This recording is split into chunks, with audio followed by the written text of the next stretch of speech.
สบายดียามแรงพี่น้องมื้อนี้อากาศดียามแรงเห็นแต่ผู้เขาก็เขียวเลยพี่น้อง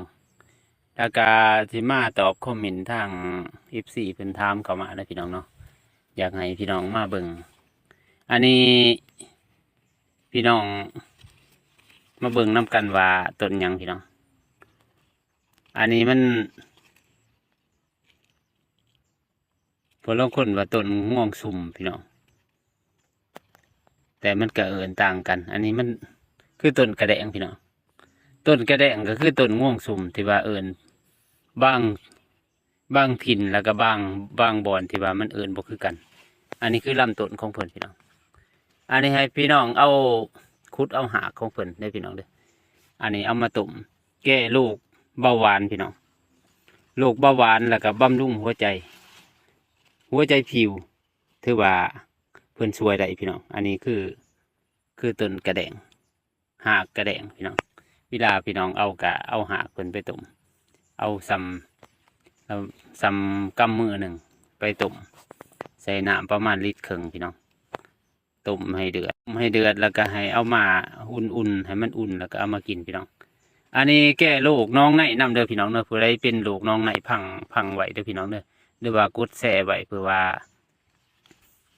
สิได้จือว่าไปเอามาหากินพี่น้อง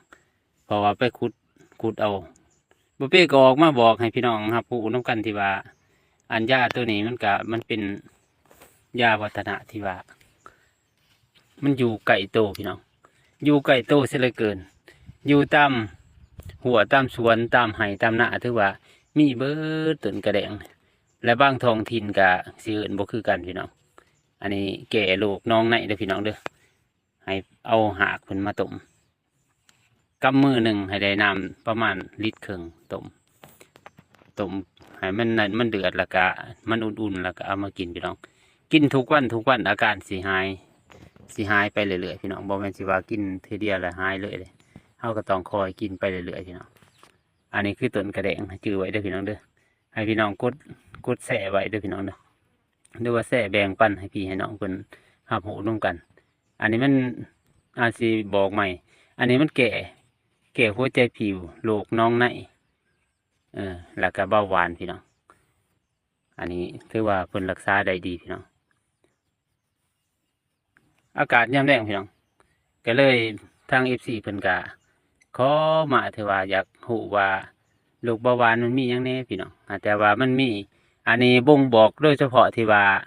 อยากให้พี่น้องว่ารู้จักต้นนี้พี่น้องเพราะว่ามันก็มีเบาหวานมันก็มีหลายอย่างอยู่แต่บ่เปก็สิทยอยออกมาบอกให้พี่น้องรับรู้ทุกมือ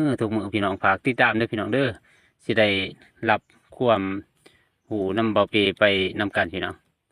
สำหรับคลิปนี้ก็สบายดี